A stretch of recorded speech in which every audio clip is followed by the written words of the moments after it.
ஆரியத்துக்கும் திராவிடத்திற்கும் கூட அர்த்தம் தெரியாதவர் அதிமுக பொதுச் செயலாளர் திண்டுக்கல் லியோனி மேட்டுப்பாளையத்தில் விமர்சனம். கோவை மாவட்டம் மேட்டுப்பாளையம் அருகே உள்ள டீச்சர்ஸ் காலனி பகுதியில் உரிமைகளை மீட்க ஸ்டாலின் குரல் என்ற திமுகவின் நீலகிரி நாடாளுமன்ற தொகுதி பரப்புரை கூட்டம் நடைபெற்றது.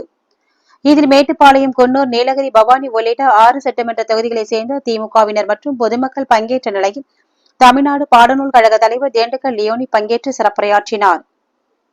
அப்போது பேசிய அவர் பாஜக, அதிமுக கூட்டணி குறித்து கடுமையாக விமர்சித்தார். ஏன் கூட்டணி வைத்தார்கள், ஏன் பிரிந்தார்கள் என தெரியாத அளவிற்கு ஒரு கூட்டணி உறவுதான் அதிமுக, பாஜக கூட்டணி என விமர்சித்தார். எடப்பாடி பழனிசாமியை பொறுத்தவரை ஆரியத்திற்கும் திராவிடத்திற்கும் கூட அர்த்தம் தெரியாத பொது செயலாளராக அதிமுக பொதுச் செயலாளர் உள்ளார் என்பது வேதனை என குறிப்பிட்டார். மேலும் இபிஎஸ், ஓபிஎஸ் குறித்து பேசிய லியோனி இருவரும் பைத்தியம் எனவும் 2 பேரும் சேர்ந்து அதிமுகவை நாசமாக்கி விட்டதாகவும், சட்டமன்றத்தில் இபிஎஸ் அருகே இருந்த ஓபிஎஸ் இருக்கையை மாற்றி எதிர்க்கட்சி துணைத் தலைவர் உதயகுமாருக்கு கொடுத்து இபிஎஸ்க்கும் ஓபிஎஸ்ஸிடமிருந்து விடுதலை வாங்கி கொடுத்த நல்லவர் எங்கள் முதல்வர் என பேசினார். மேலும் இந்தியாவை ஏமாற்றிக் கொண்டிருக்கும் மோடி ஆட்சியை அகற்றி இந்திய கூட்டணி நாடாளுமன்ற தேர்தலில் வெல்லும், திமுக தலைவர் கைகாட்டும் நபர்தான் நாளைய பிரதமர் என பேசினார். நாங்க கேட்கறதுக்கு தயாரா இருக்கோம் அப்படின்னு சொல்ற மாதிரி இருக்கு.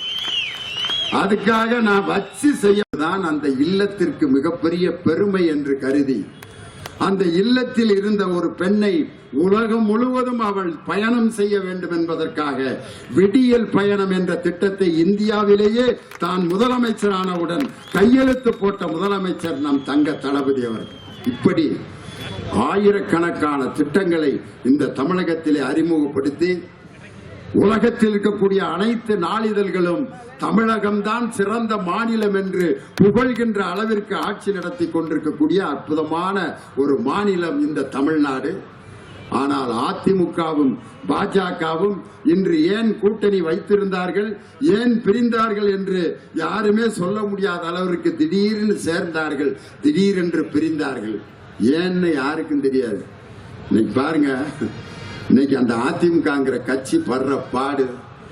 அந்த பொதுச் செயலாளர் எடப்பாடி பழனிசாமி அவர்கள் ஒரு கேள்வி கேட்கிறாங்க பத்திரிகைக்காரங்கள்லாம், ஆரியத்திற்கும் திராவிடத்திற்கும் என்ன வேறுபாடு?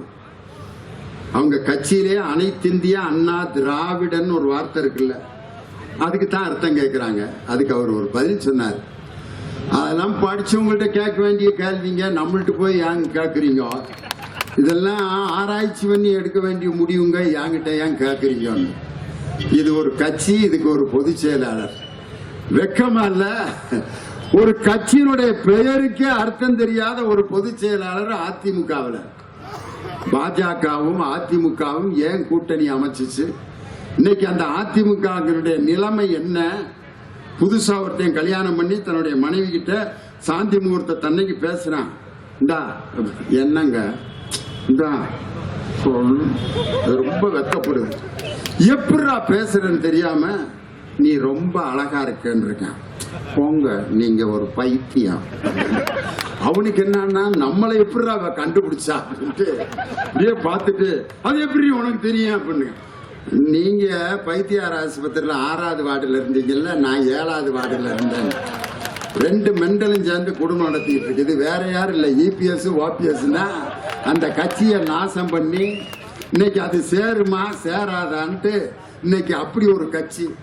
அதுல சட்டமன்றத்துல எடப்பாடி பழனிசாமி ஓபிஎஸும் பக்கத்துல உட்கார்ந்து இருந்தாங்க பாரு. இது மாதிரி ஒரு கொடுமை உலகத்துல வேற எதுவுமே பிடிக்காத ஆளு கூட நாள் முழுவதும்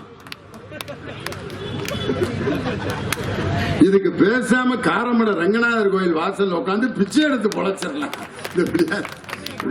உட்காந்து. இதுல அந்த ஓபிஎஸ் ஓட நிலைமையும் இபிஎஸ் ஓட நிலைமையும் பார்த்துட்டு எங்கள் தலைவர் முதலமைச்சர் தான் ஓபிஎஸ் ஓட இடத்தை மாத்திட்டு எதிர்கட்சி துணைத் தலைவராக உதயகுமாரை இறக்கப்பட்டு என் தலைவர் தான் நியமிச்சு எடப்பாடி பழனிசாமிக்கு விடுதலை வாங்கி கொடுத்தவரே எங்க தலைவர் முதலமைச்சர் அவர்கள் தான்.